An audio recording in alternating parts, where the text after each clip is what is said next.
me get this straight. You probably read some books and then you forget all about them in a few months. And this is not just limited to like fiction and non-fiction books. This could also be with your textbook. Just not able to retain what you read. And in this video, I'm going to tell you a cool technique on how you can actually remember everything you read. Look, human memory is not perfect. You are eventually going to forget it, but we can try retaining as much as we can, and you'll learn the technique in this video. So I'm going to tell you 7 points on how to remember everything you read, starting with point number 1, which is to read with the intent to understand rather than to read with the intent to remember. See, I'll tell you something interesting, okay? When we understand something, we remember it for a very long time. When we don't understand something, when we've mugged it up or, just rote learning, we understand it for a very short period of time.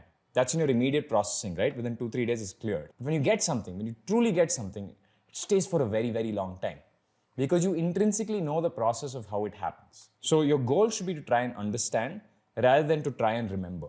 So step 2 is where the technique starts. It's a technique I like to call the 2-pass process. The first pass, just skim through it with no pressure on, oh, I have to remember this or I have to understand it. Just go through everything. And this is true even for a non-fiction book, right? What interests you? What doesn't interest you? What looks easy? What looks hard? Create a mental map of it.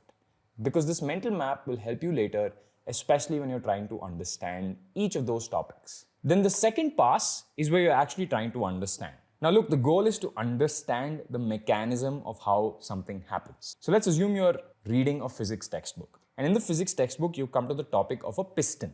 Now, you might not have seen a piston operate in the real world, but you're seeing a picture of it in the book and you're seeing point 1, point 2, point 3, point 4. So you're trying to absorb that. You're trying to absorb the movement of the piston. Oh, this part moves down, this part moves up by looking at it. And you don't understand it. So you're just committing this to rote memory. What I would suggest at this point, stop the book, open YouTube, watch a video.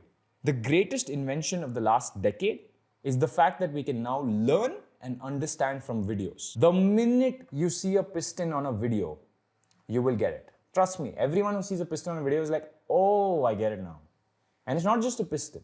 The hardest concepts, all the way up to something like an Alcubierre drive, which is a hypothetical space warp concept, you won't get it if you read text about it. It's so confusing. But the minute you watch a video about it, you're like, I understand. You just get the mechanism. So stop, watch videos, create a map of exactly how it works. Understand it. Till today, I haven't forgotten how an Alcubierre drive works. Any video that I've watched on a physics concept, I have not forgotten it today. The opposite of understanding is rote learning. Let me tell you, if you're rote learning, you're wasting your time. So I would prefer that you rote learn anything just before the exam which you're not interested in, right? Which you just don't want to go through and watch videos. You don't have time for it, so you just cram it into your head. One-word answers is a great place to rote learn because they're expecting a very specific word, and understanding that concept might not do you so good because they are expecting a very specific word. They don't want you to explain it in your words. Whereas with the full answer, it's okay to explain it in your words. You better understand it. And I'm talking here only with respect to exams and textbooks. The next thing I would really suggest is highlighting and note-taking. In the first pass, where you're skimming, make sure you highlight everything that you don't understand. It's always a good way to come back with the second pass. What I used to do in college, in the 4th year, is to have 2 highlighters. One would be a red highlighter, like a maroonish highlighter, for everything that I didn't get. And one is a yellow highlighter for everything that I thought was important and I got. After the first pass, I would look at everything that I've highlighted in the red. Maybe it would be like 20 or 30 passages.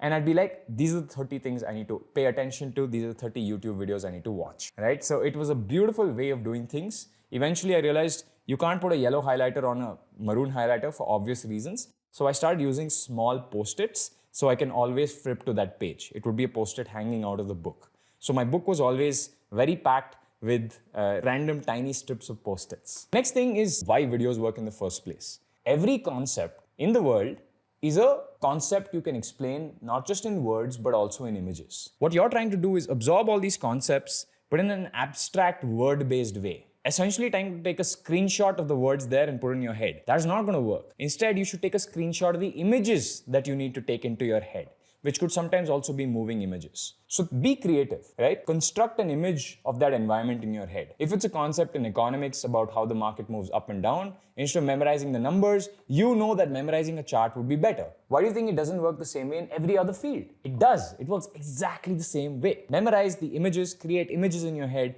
avoid words. And I also feel like this is a shortcoming of the teachers and the books. The best books and the best teachers help you think in images. I used to have a biology tuition teacher when I was very young, and he used to teach us in images. He used to draw an image on the board and he'd be like, this is exactly how it works. And he used to draw it frame by frame. This was before the era of the internet, right? And he used to make sure we got it, we really understood it. And it's same with the best books. The best books have such clear writing. Even if they can't put images, they are writing to create an image in your head. The best authors do that. The worst books have the most annoying paragraphs which just have the most complex words. I feel like some of these authors, especially the textbook authors, write for their friends and the industry rather than for students. They're not writing for the end user, the students, because they might look stupid in front of their peers. So I feel that's a bad thing. The simpler the writer, the more clarity in his or her head. Remember that. So it's not just your fault, it's also their fault.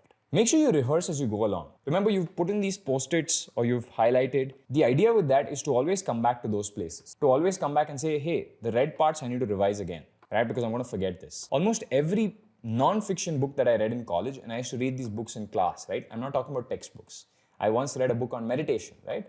I would label all of them, and I still have them in a bag somewhere.